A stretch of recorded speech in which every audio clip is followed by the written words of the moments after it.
foi muito engraçada essa jogada de xadrez 4D aí de seu Jair, que eu vou te falar uma coisa, cara. Ele nomeou a Angelita como reitora da Universidade de Goiás. Muito boa essa, você vai entender.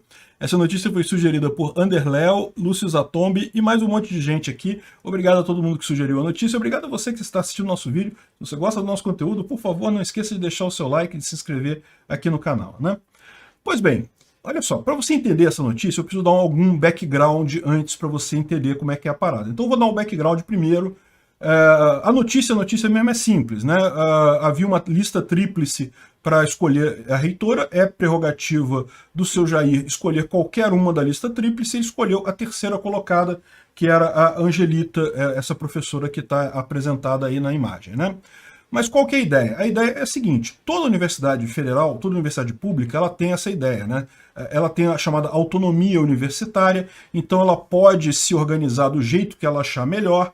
O fato é, como que você escolhe o reitor da universidade? Bom, a universidade de alguma forma vai gerar uma lista tríplice com 3 nomes, né, de 3 professores, 3 pessoas componentes ali do centro acadêmico, lá do meio acadêmico daquela universidade, e o presidente escolhe a que ele achar melhor. Pode escolher qualquer uma das 3, né?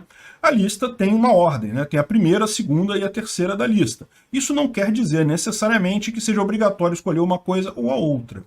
Como que as universidades geram essa lista varia também de universidade para universidade. Tem universidade que faz a eleição já com as listas, ou seja, você já vota naquela lista de 3 nomes que vão ser encaminhadas. Então a lista que ganhar, aqueles 3 nomes vão ser encaminhados ao presidente, né? Tem outras que fazem a eleição, e aí é o primeiro candidato da eleição, o segundo candidato da eleição, o terceiro candidato da eleição. Tem algumas também que fazem a eleição só do primeiro nome da lista e os outros 2 nomes são escolhidos depois lá para acompanhar só a lista, porque na época dos governos de esquerda, os governos sempre escolhiam o primeiro, sempre escolhiam o primeiro da lista. Mas a lei é clara, a lei diz que ele pode escolher qualquer pessoa daquela lista, né?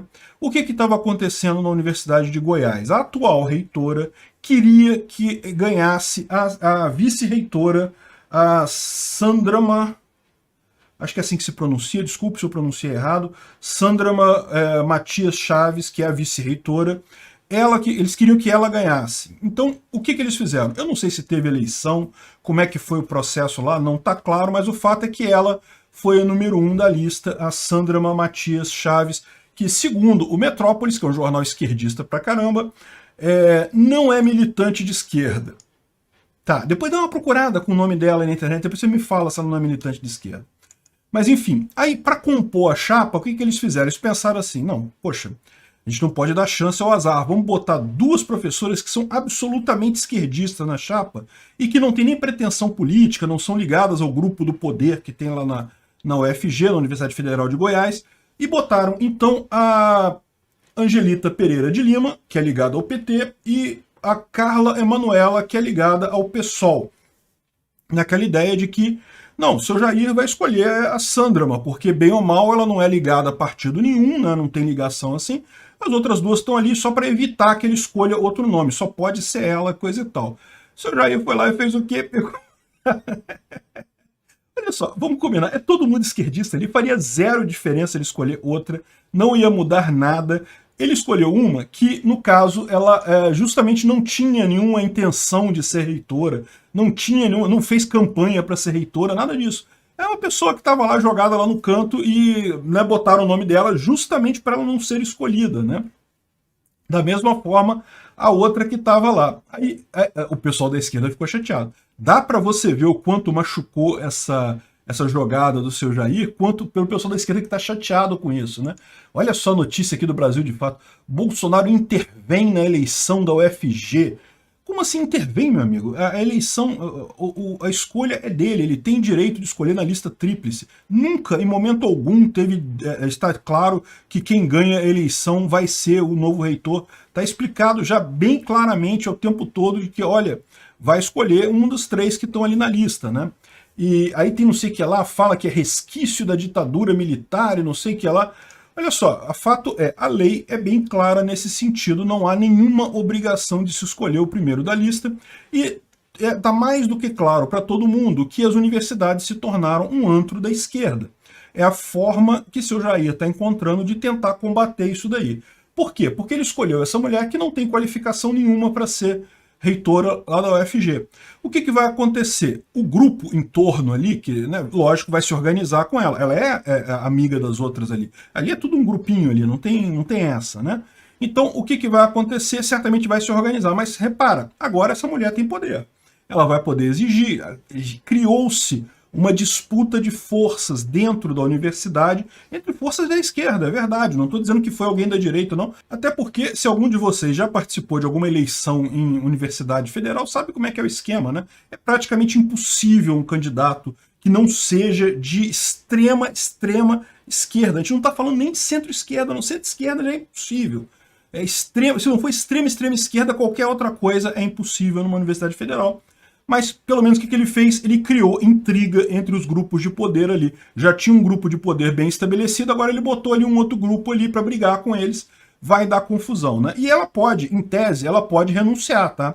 Mas aí que tá a jogada. Se ela renunciar, se ela falar, não quero ser reitora por qualquer motivo que seja, não volta para a segunda da lista, ou não tem que escolher de novo na lista. Não, aí o seu Jair pode nomear um interventor na universidade, pode botar quem ele quiser lá, aí vai ser o interventor dele, porque ela não aceitou ser reitora. Então agora ela vai ter que aceitar ser reitora.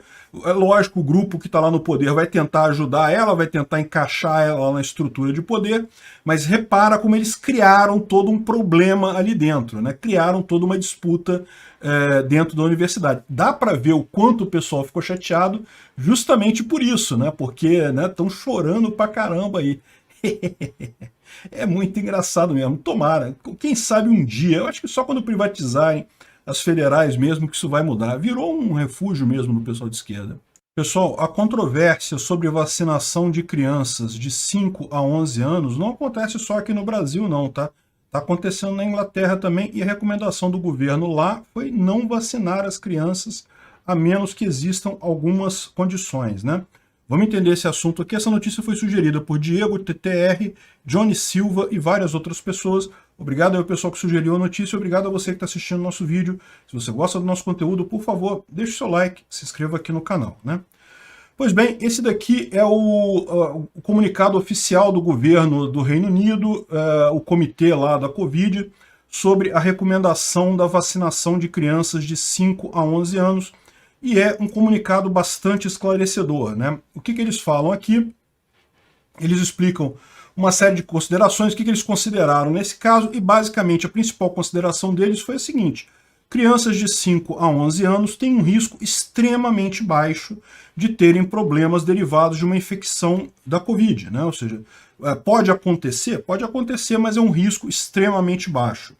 E, ao contrário, como toda vacina, existem alguns riscos associados a ela. Então, na hora que você faz a pesagem desses riscos, o risco-benefício, o custo-benefício dessa aplicação, a balança não é tão plenamente favorável quanto é para adultos, né? Então, eles começam explicando aqui, primeiro a questão do booster, da vacinação booster para criança de 12 a 17 anos, né? Então, aqui no Brasil também tem essa discussão, né? As crianças entre 12 e 17 anos já têm a vacinação aqui no Brasil também, lá também elas são vacinadas, mas adicionalmente está se considerando dar um booster para essas pessoas entre 12 e 17 anos, e as considerações que eles fizeram, com base nos estudos que eles têm lá, foi que para crianças de 16 a 17 anos, sim, tomem o booster. Entre 12 e 15 anos, apenas aqueles que estiverem em grupos de risco, crianças que já tenham imunodeficiência, que tenham algum problema crônico, que tenham obesidade, doenças imunossupressoras, enfim. Então, neste caso, ou então, aqui que elas são, é o terceiro item aqui, né? Ou também as crianças que têm contato com uma pessoa, moram na mesma casa que uma pessoa que tenha doença. Ou seja, neste caso, o balanço está sendo feito não pela saúde da criança ou do jovem de 12 a 15 anos, mas pela segurança da outra pessoa que tem na mesma casa que ela, que também pode ter a Covid, né?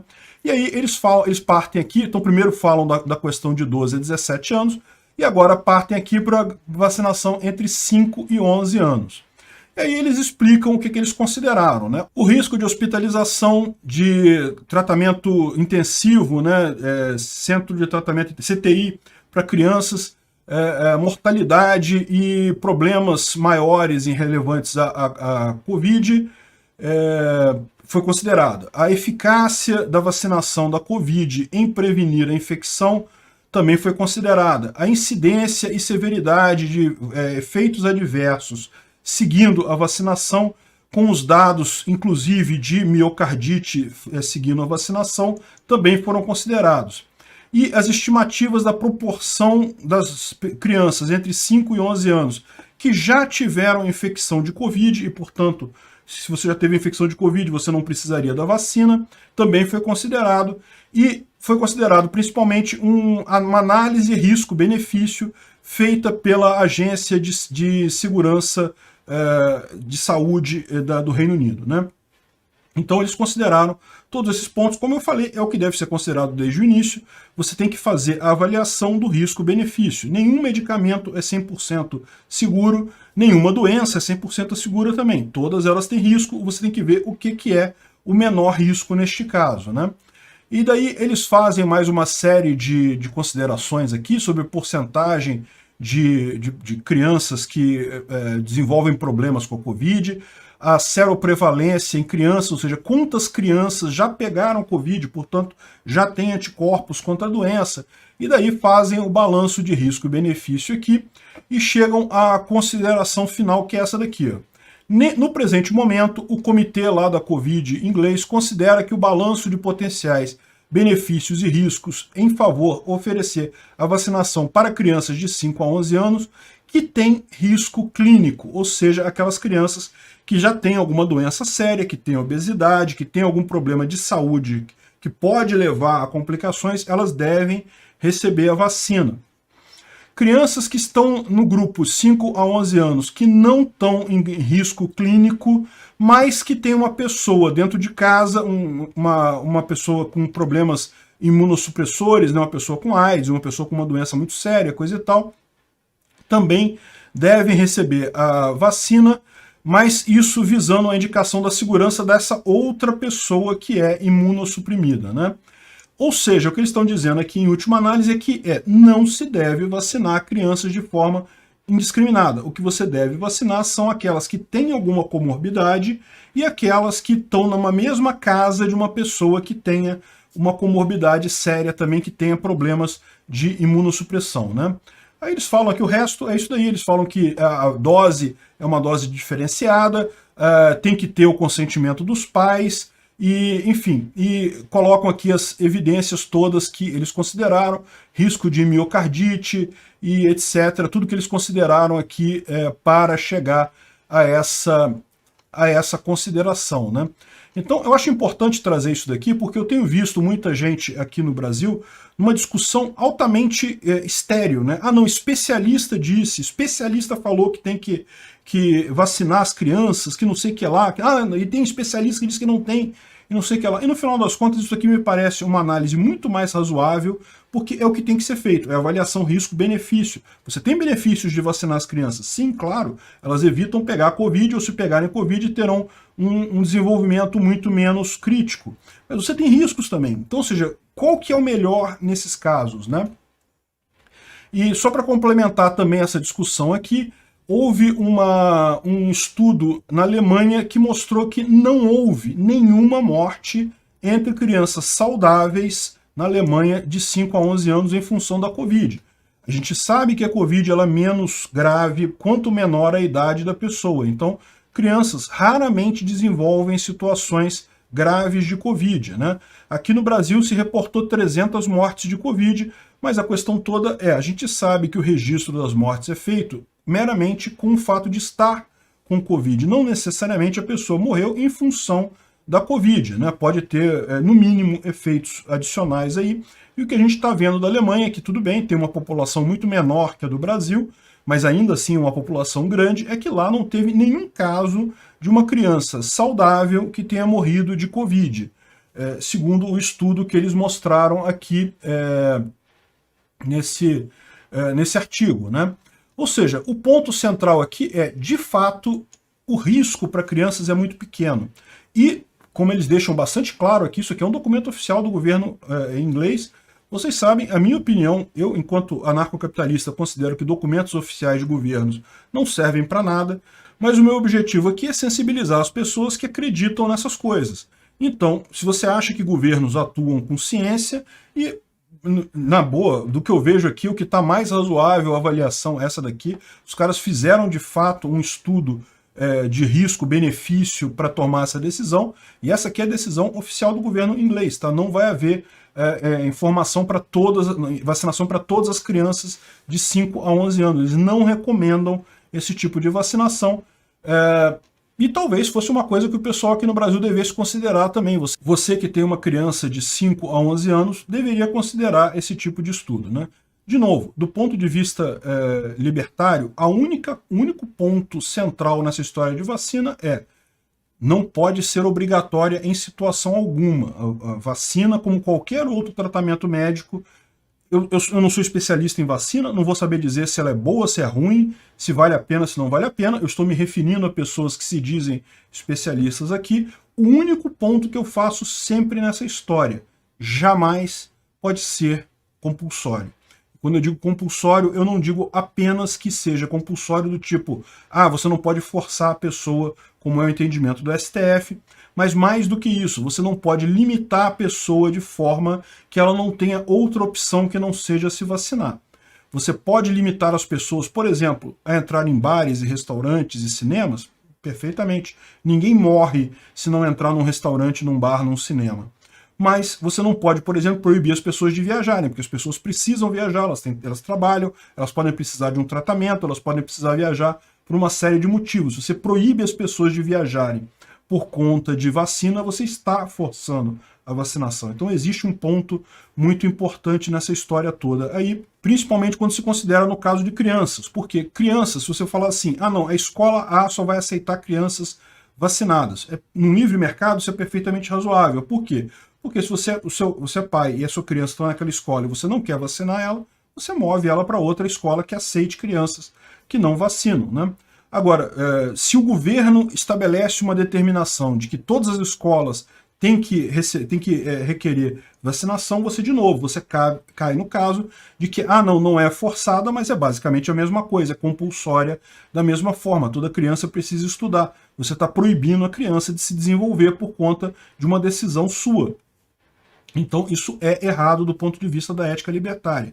No caso de crianças, isso é muito prevalente, isso é muito preocupante nesse caso, por isso a importância dessas considerações aqui, né? E outro ponto importante nessa história toda também é justamente diferenciar entre o livre mercado e a ordem estatal, porque, veja, no livre mercado vai ter escola que vai exigir, vai ter escola que não vai exigir. O livre mercado vai determinar quem é que ganha esse negócio. Quem exigir, se isso não for o interesse da maior parte das pessoas, vai à falência. Quem não exigir, se isso for o interesse da maior parte das pessoas, também vai à falência, né? Se todo mundo preferir botar o filho em escolas que querem vacinação, quem não exigir vacinação vai à falência. O livre mercado resolve. O erro é quando o governo força aquilo, porque daí é a intenção daquela pessoa, não é o mercado decidindo, é uma pessoa decidindo o que vai fazer, e isso sempre é uma decisão errada por definição. Então, eu espero que tenha alguma luz nessa visão aí do risco, para deixar claro que não é nem absoluto para um lado, nem absoluto para o outro. É importante pesar os riscos nisso daí, e daí a importância de não haver coerção, não haver obrigação estatal. Pessoal, vamos falar sobre os cancelamentos e atrasos nos voos, hein? Parece que está um caos nos aeroportos brasileiros com cancelamento dos voos. Congonhas, Santos Dumont, vários outros aeroportos aí no Brasil, cheio de voo cancelado. Vamos entender esse assunto. Essa notícia foi sugerida por Anônimo e mais um monte de gente. Obrigado ao pessoal que sugeriu a notícia, obrigado a você que está assistindo o nosso vídeo. Se você gosta do nosso conteúdo, por favor, deixe o seu like, se inscreva aqui no canal, né? Pois é, não chega nem a ser novidade. Isso daí a gente sabia que isso iria acontecer. A tendência é ainda piorar antes de começar a melhorar, mas muito em breve já vai começar a melhorar. Eu vou explicar para vocês. O problema é a Omicron, né? A variante Omicron, ela realmente é muito mais contagiosa que as cepas anteriores da Covid. Então o que está acontecendo é que tem muita gente pegando a Omicron ao mesmo tempo. E aí o que acontece? A pessoa que pega a Omicron, ela tem que se isolar, ela não pode trabalhar, ela tem que ficar em casa em isolamento. E com isso, o que está acontecendo? Não é só nas companhias aéreas, isso está acontecendo em várias empresas. As empresas simplesmente não têm funcionários suficientes. A questão toda, por que a gente vê isso muito claramente nas companhias aéreas, é porque, neste caso, a companhia não tem outra alternativa que não seja cancelar os voos, né? Porque é muita gente doente ao mesmo tempo, muita gente sem poder ir trabalhar. No final das contas, você não tem como fazer uma viagem de avião sem uma tripulação mínima. No final das contas, as empresas são obrigadas a cancelar voo, então você tem uma visão muito clara disso daí.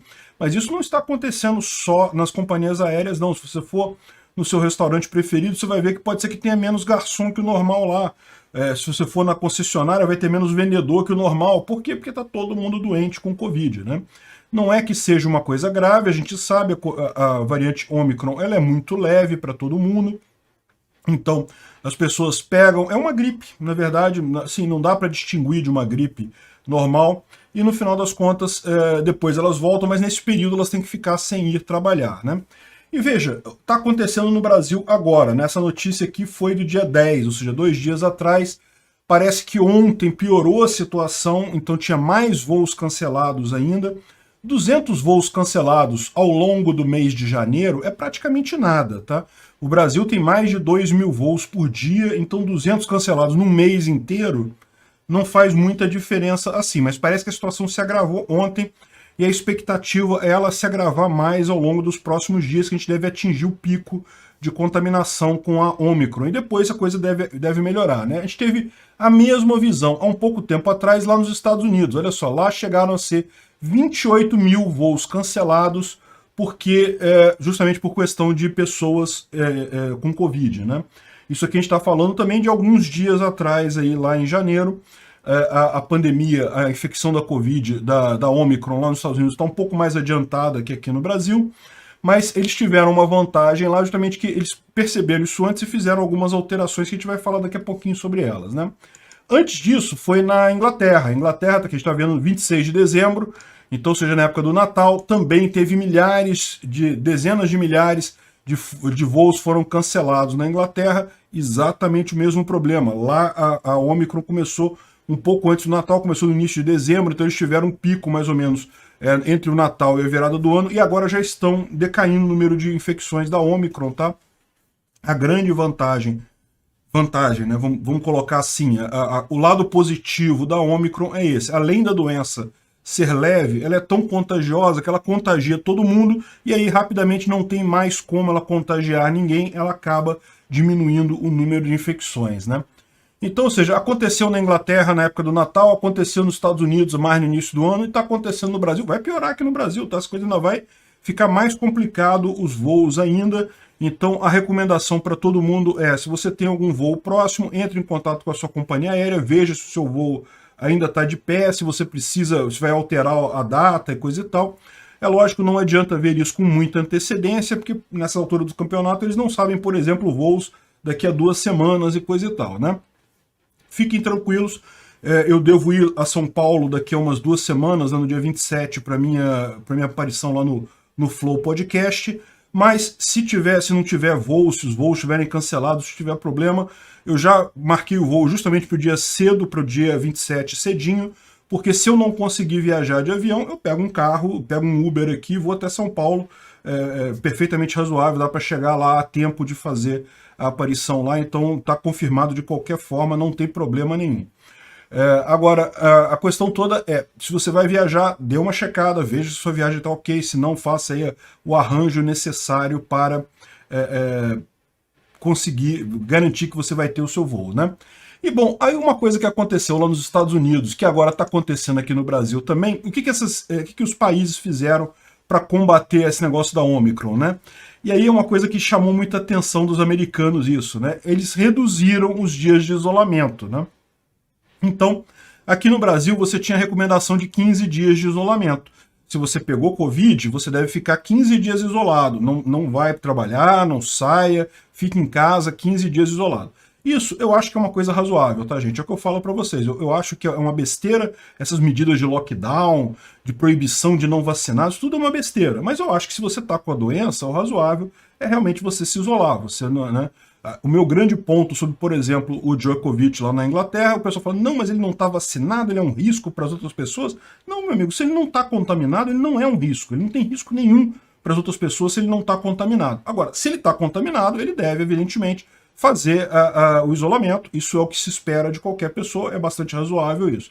Quantos dias você deve ficar isolado? Em tese, até você não está mais transmitindo a doença. Quando eu tive a doença, eu segui esse padrão. Eu esperei 15 dias após o fim dos sintomas. Eu tive 2 dias muito ruins, 2 dias com muita febre, dor de cabeça, até um pouco de falta de ar e coisa e tal.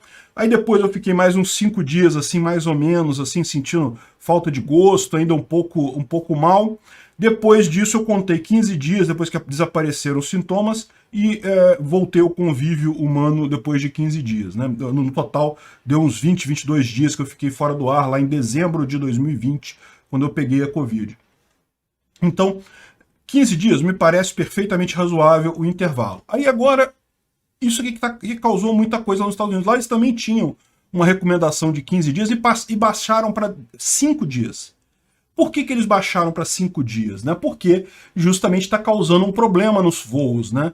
O pessoal das companhias aéreas pegam a doença, ficam 15 dias sem trabalhar. Então está causando um caos nos aeroportos. Por lá, o governo foi e baixou para 5 dias lá nos Estados Unidos. Na Inglaterra parece que baixaram para 7 dias também, igual no Brasil. E o Brasil baixou para 7 dias também o período de isolamento. Por quê? Porque aí o comissário de bordo, o piloto, o copiloto e coisa e tal, eles voltam mais rápido ao trabalho e reduz o problema da falta de pessoal. E esse tipo de medida lá nos Estados Unidos levantou muita dúvida no pessoal. Pô, peraí. Então, como é que vocês definiram o período anterior? Por que agora que pode mudar agora? Mudou alguma coisa na doença, né? Porque em tese, o período de 15 dias que tinha antes era justamente para evitar você contaminar outras pessoas depois que você teve a doença. Mudou alguma coisa nisso daí para você reduzir o período para 5 dias? E a resposta é não mudou nada. Você está aumentando a chance da pessoa que teve Covid recentemente contaminar outras pessoas. Bem-vindo à maravilhosa ciência burocrática estatal. É ciência, muita ciência, ciência pra caralho. Ih, caramba, deu ruim, muda o número. Não tem outra explicação, cara. Não mudou nada nos parâmetros da doença. Ok, a Ômicron você pode dizer que é uma doença mais leve, coisa e tal, mas a chance de contaminação, bicho, é até maior. Se for pela chance de contaminação, você deveria aumentar este período, não diminuir esse período, né? Por que os governos estão diminuindo esse período? Porque deu ruim, porra. Não está conseguindo manter os voos funcionando. As companhias aéreas estão quebrando tudo, não estão conseguindo manter os voos. É tudo assim, meu. O nego acha que que é ciência, as medidas do governo são todas científicas. É muita ciência, cara. É ciência pra caralho, esse pessoal. Esse povo sai pra onde inventa esse monte de regra aleatoriamente e fica um copiando do outro. Dá pra ver, o cara falou aqui, ó. Qual foi o critério para 7 dias aqui? Não, o critério foi que nos Estados Unidos foi 5 e no Reino Unido foi 7. E se eles estão errados? Quem que decidiu esse número lá? Ah, não, mas a gente, né, é científico. Muita ciência. Ciência pra caramba mesmo, cara. Impressionante, bicho. É isso daí.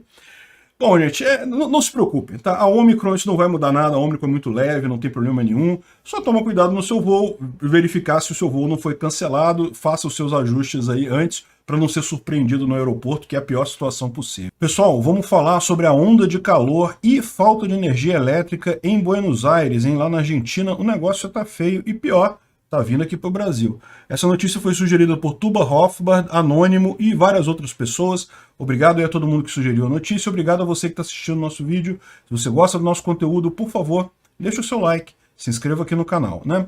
Pois bem, o que está acontecendo lá em Buenos Aires é um problema de energia elétrica principalmente, né? Eles já tiveram um grande apagão na virada do ano e tiveram outro ontem, né? Um apagão bem sério. Uma boa parte de Buenos Aires, aí 750 mil clientes da área de Buenos Aires ficaram sem energia elétrica num dia extremamente quente, temperatura de 40 graus centígrados. Já pensou tu ficar sem energia elétrica, sem ar-condicionado nessa temperatura, sem ventilador, sem nada? Caramba! Enfim, o que está acontecendo lá, né? Chega a ser engraçado, mas é o que os esquerdistas previram aqui para o Brasil. Você lembra que tinha muita gente do PT, da esquerda, falando que, não, o Brasil tem uma crise, que vai faltar energia elétrica, que vai ter que racionar energia elétrica e coisa e tal, e acabou que não deu conta o sistema elétrico brasileiro.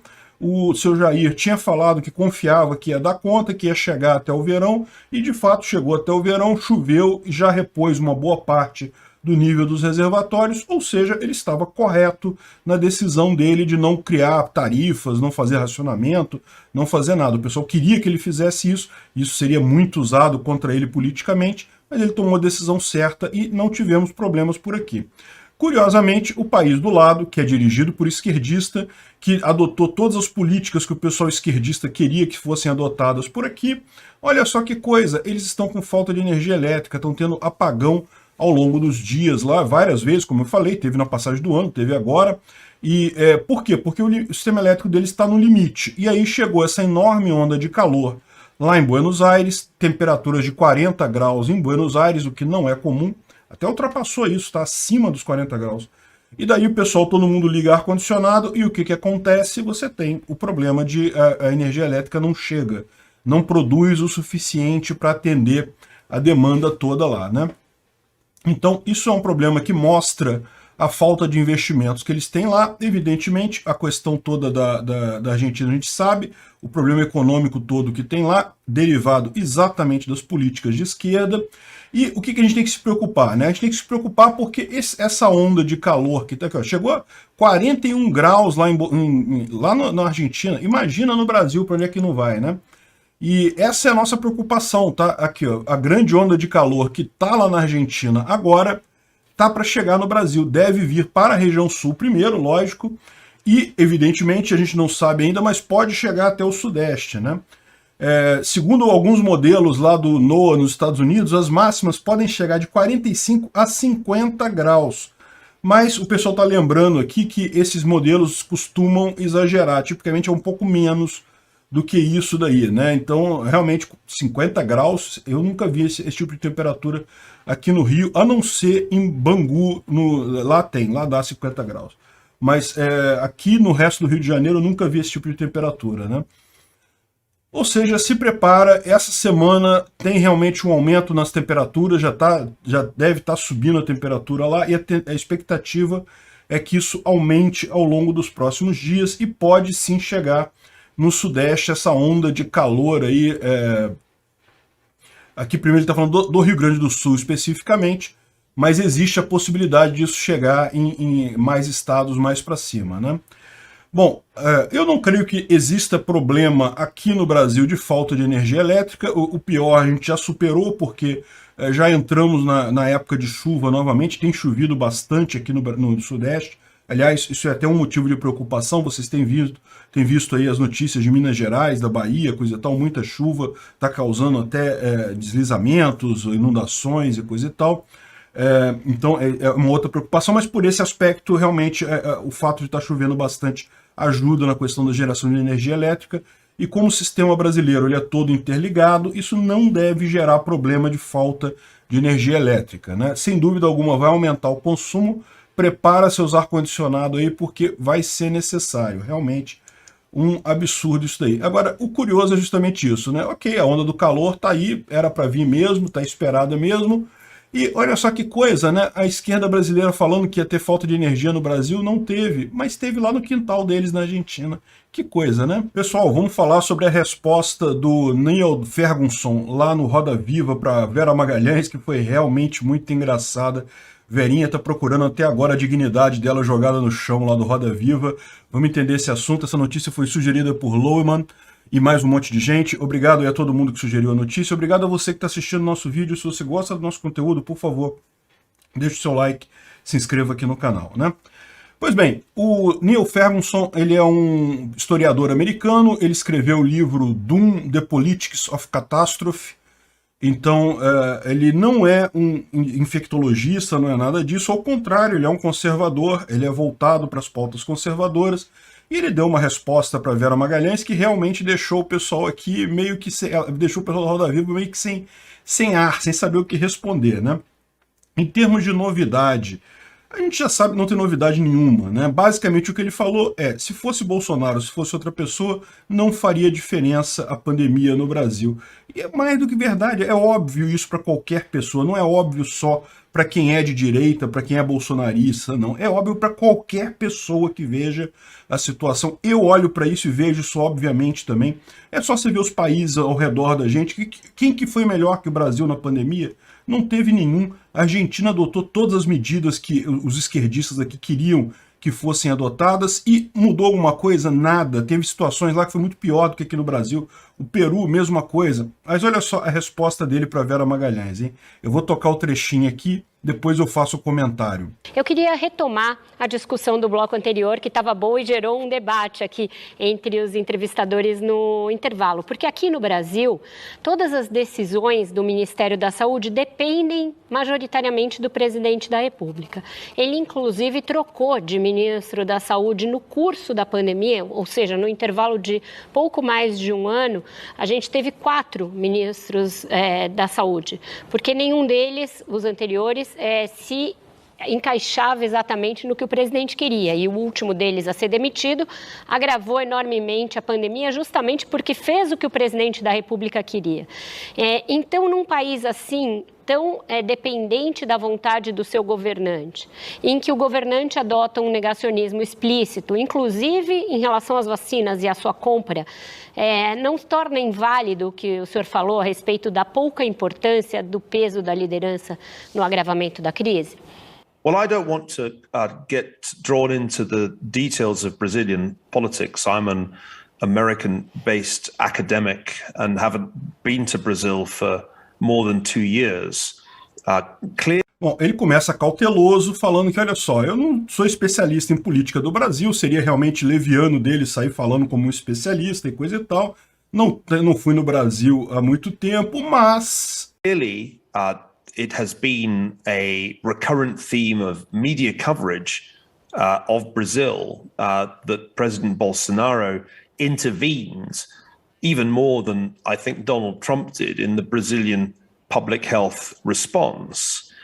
But it's also a theme, if you study Brazil closely, that Brazil is not a dictatorship and considerable power still continues to be wielded by the political parties in the Congress. Moreover, the question that needs to be asked is a counterfactual one.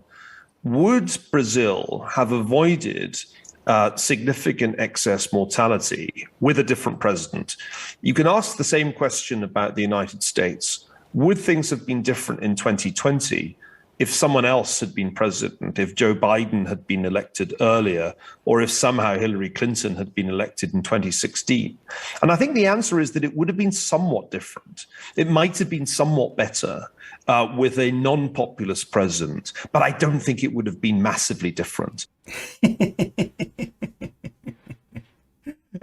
Caramba, pois é, né? Olha só, vai ser a coisa mais óbvia do mundo. E o engraçado é que você repara que ele tocou no ponto central, né? É um tema recorrente na mídia brasileira, ou seja, ele percebe o que a mídia está falando, a mídia está usando muito essa narrativa, não é uma coisa que na prática você veja de fato, né? Que a influência do Bolsonaro, ele prejudicou, ele matou, ele foi um genocida, não sei o que lá, ele que causou todo esse problema e tal. E no final das contas, repara, o pessoal está prestando atenção, né? Ele ainda fala que o Brasil é democrático, então teve outras instituições que entraram aí também no ar e coisa e tal. Na verdade, assim, na minha visão, só prejudicaram, né? Mas no final das contas é um absurdo esse tipo de coisa do pessoal querer culpar Bolsonaro pelo que aconteceu na pandemia. Não tem lógica nenhuma. Ele, aliás, foi quem menos mandou. Se você reparar o histórico de decisões nisso daí, as decisões que ele tomou, que foram corretas, acabaram sendo contornadas por governadores e prefeitos com a ajuda do STF. Então não tem lógica nenhuma essa ideia de culpar ele pelas mortes. Se tem culpado, é os governadores e prefeitos, evidentemente, né? Mas o cara fala uma coisa muito correta. Teria feito diferença nos Estados Unidos se ao invés de Trump fosse Hillary? Na Inglaterra, se Boris Johnson fosse outra pessoa no lugar do Boris Johnson, fosse o Jeremy Corbyn outra pessoa? Não teria feito tanta diferença assim. Poderia fazer diferença num ponto ou no outro, mas no grosso da coisa não teria acontecido. Ele continua explicando. because the things that caused excess mortality in a country like Brazil were not that different from the things that caused it in Peru and in other countries in the region. By and large, Latin America has a relatively aged population. It has relatively poor health. Therefore, quite significant comorbidities. It also has a relatively weak public health service. Aí o pessoal do Defende o SUS vai à loucura. Não, mas o Brasil tem o SUS, eu não sei o que lá. Não, ele está certo. Realmente, o sistema público de saúde no Brasil é uma piada. O SUS é uma piada, é um negócio que ninguém pode depender dele. Você vai depender do SUS para você ver o que isso acontece com você. E não estou falando só de pandemia, não. Em qualquer situação, no dia a dia, qualquer doença que seja, né? O que ele está falando aqui é isso. O excesso de mortes que houve na América Latina foi em parte devido, primeiro, a América Latina ter uma população relativamente idosa, uma proporção da população idosa relativamente grande, porque ele está diferenciando a América Latina da África. A África teve muito poucos casos, muito poucas mortes por Covid, segundo dizem algumas pessoas, em função da população na África ser muito jovem, você não tem muitos idosos na África. Então, com isso, você teve uma incidência menor de mortes por lá, né? E a América Latina combina isso com um sistema de saúde muito frágil. É um fato. Não tem nenhum país na América Latina que tenha um sistema de saúde que possa se dizer de qualidade ou bom, né? Principalmente devido à interferência estatal, como a gente vê aqui no Brasil, né? And therefore, it was very difficult for all Latin American countries to cope with this new virus. And Brazil did by no means the worst. It was, in fact, much less badly affected than Peru, which didn't really have a functioning president at all. So I think it's tempting, very tempting, to blame everything on populist presidents who were unpopular already amongst many people, particularly journalists last year. Ele fala que é muito tentador culpar os políticos, né, principalmente os políticos populistas, né, como o Bolsonaro, que já eram impopulares com muitas pessoas, particularmente jornalistas. Ou seja, o cara tá esfregando na cara, olha, eu sei que vocês jornalistas têm uma birra com o Bolsonaro. Não tem jeito, já tá claro para todo mundo que tem essa birra, né? Então, ou seja, porra, para com isso. But I don't think it's entirely convincing to say that a different president would have had a much better success. You know, show me the country in Latin America that succeeded in dealing with COVID-19. Latin America tends to do badly in pandemics. It did badly in 1957-58 with the Asian flu. It did very badly in 1918-19 with the Spanish flu. So let's not make it too simple a story. By all means, you blame Bolsonaro for the mistakes that he made, just as I blame Trump for the mistakes that he made, and I blame Boris Johnson for the mistakes that he made. But let's not kid ourselves and pretend that it would all have been fine if somebody else had been in those jobs. E com isso, Verinha tá até agora procurando a dignidade dela no chão, porque, olha só, o que ele falou ali não teve nada de novidade, de coisa que a gente não sabia. Todo mundo sabe disso, né? Ah, não, que não sei o que lá, que, olha, Bolsonaro foi genocida, causou as mortes, 600 mil mortes nas mãos de Bolsonaro, não sei o que lá. Que lorota é essa, gente? Para com isso, é só olhar o resto do mundo para ver que a pandemia teria acontecido da mesma forma. E pior, aqui no Brasil, as decisões de Bolsonaro nem foram à frente. O STF reverteu a maior parte delas, então não tem nem o que dizer nessa história de culpar Bolsonaro. Se teve algum culpado, foi o STF que tomou as decisões, caramba. Enfim, esse tipo de coisa é muito engraçado porque ficou claro como a imprensa brasileira tá numa bolha. Até o cara lá de fora tá percebendo que, porra, não, a coisa é a birra da imprensa mesmo, não tem jeito. Pessoal, vamos falar sobre a importância do Pilates para o bem-estar dos ministros do TCU lá em Brasília, né? Essa notícia foi sugerida por Korobenic, José Neto e mais um monte de gente. Obrigado a todo mundo que sugeriu a notícia. Obrigado a você que está assistindo o nosso vídeo. Se você gosta do nosso conteúdo, por favor, deixe o seu like, se inscreva aqui no canal, né? Pois bem, vocês sabem que é fundamental, né? Como que um ministro vai aguentar aquele esforço todo, aquele trabalho diário enorme, carregando peso para um lado e para o outro, sem fazer o seu Pilates, não é mesmo? Nada mais justo que fazer uma licitação nababesca para serviços de pilates aí dos ministros do TCU, né? É uma coisa realmente engraçada esse troço. É o que eu falo para vocês, a última preocupação do pessoal é você, meu amigo. Você que se ferra aí, você que paga o imposto, né? A preocupação deles é com eles mesmo. Enfim, olha só, deixar claro para vocês, né? Havia uma licitação de R$220 mil para ministros fazerem pilates e fisioterapia. Isso dá quase R$20 mil por mês, um pouco menos de R$20 mil por mês, durante um ano, segundo eles, era um serviço contínuo, para 2 profissionais fazerem pilates lá. E segundo diz depois o TCU desistiu, tá? Ele cancelou a licitação. É lógico, essas coisas, quando bate na imprensa, quando vaza para todo mundo, o pessoal cancela. Mas presta atenção, isso daqui foi o que acharam, tá? Porque se você procurar, meu amigo, nesses órgãos do governo aí, o que tem de licitação, de mamata, de coisa assim, é para tudo quanto é lado, é só uma questão de procurar achar.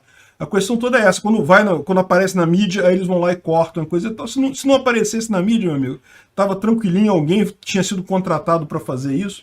Mas, enfim, segundo diz o Tribunal de Contas da União, a licitação era para duas pessoas ficarem um ano todo e não era só para os ministros, seria para atender todos os servidores. Olha só, na boa. 2 pessoas só para fazer pilates para todas as pessoas do tribunal. O tribunal é grande, cara, esse prédio todo aqui, ó. Não creio. Era para os ministros mesmo. Com certeza era para os ministros mesmo. Ok, cancelaram esse troço. Agora, o mais engraçado dessa notícia não é nem o absurdo de ter uma licitação para pilates no serviço público, né? Porque, veja, eu não estou querendo fazer mal ideia do pilates, não. Me parece ser uma técnica muito legal, uma coisa muito bacana, coisa e tal. A questão é a seguinte, esses ministros ganham bem. O pessoal que trabalha lá no Tribunal de Contas da União ganha bem. Meu amigo, tu quer fazer pilates? Vai numa academia, contrata um professor de pilates e faz lá, pô, pronto. Que história é essa de pagar com o dinheiro do contribuinte para você fazer pilates, pô?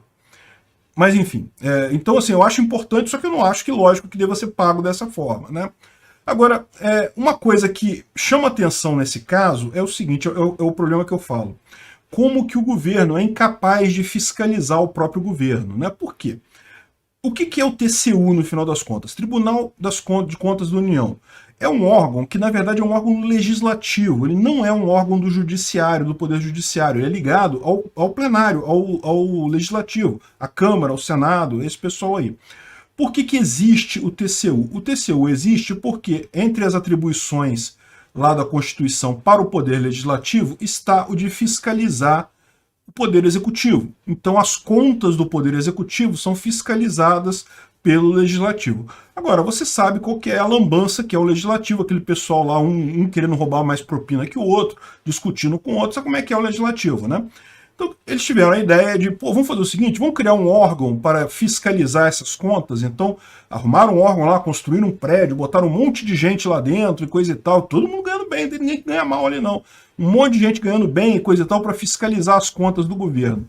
Agora, me diga, você acha que adianta alguma coisa isso? É lógico que não, porque isso continua sendo um órgão político. Da mesma forma, continua sendo a mesma coisa que nada. Se há um escândalo qualquer de corrupção no governo, aí o TCU reclama. Se não tem escândalo nenhum, a coisa passa, o TCU não faz nada. É sempre assim, não tem esse negócio. Quando ele é usado para alguma coisa, ele é usado politicamente. É óbvio que é isso.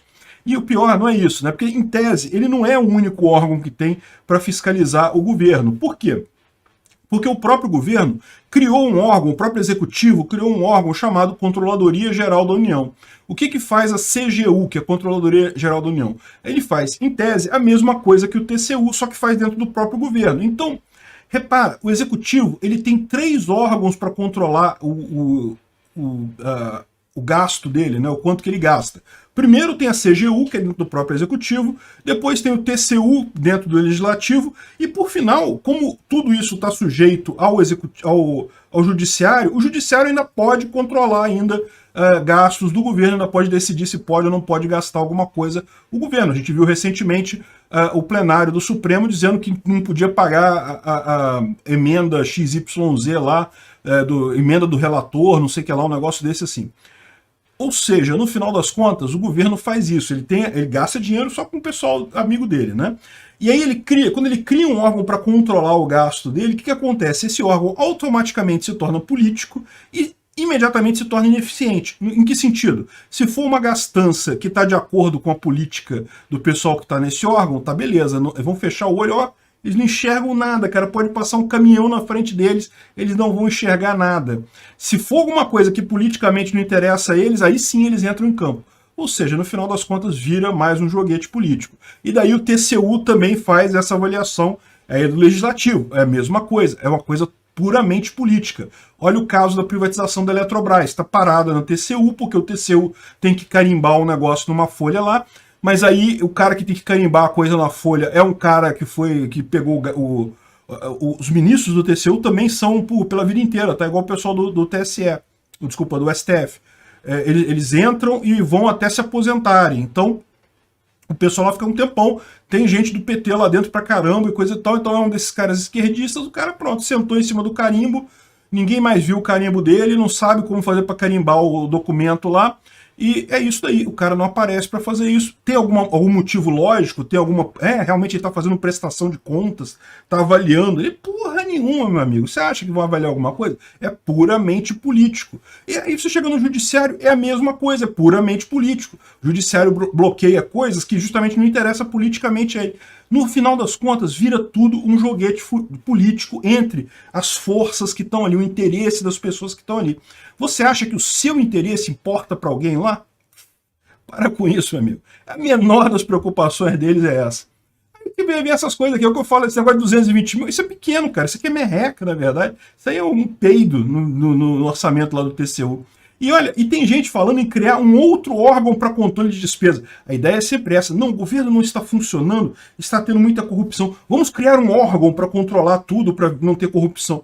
Meu amigo, não vai adiantar nada, vai ser a mesma coisa, vai entrar um monte de político lá fazendo politicagem, coisa e tal, vai atrapalhar um monte de coisa e não vai ajudar em nada na corrupção, porque a corrupção que foi interesse deles vai deixar passar do mesmo jeito.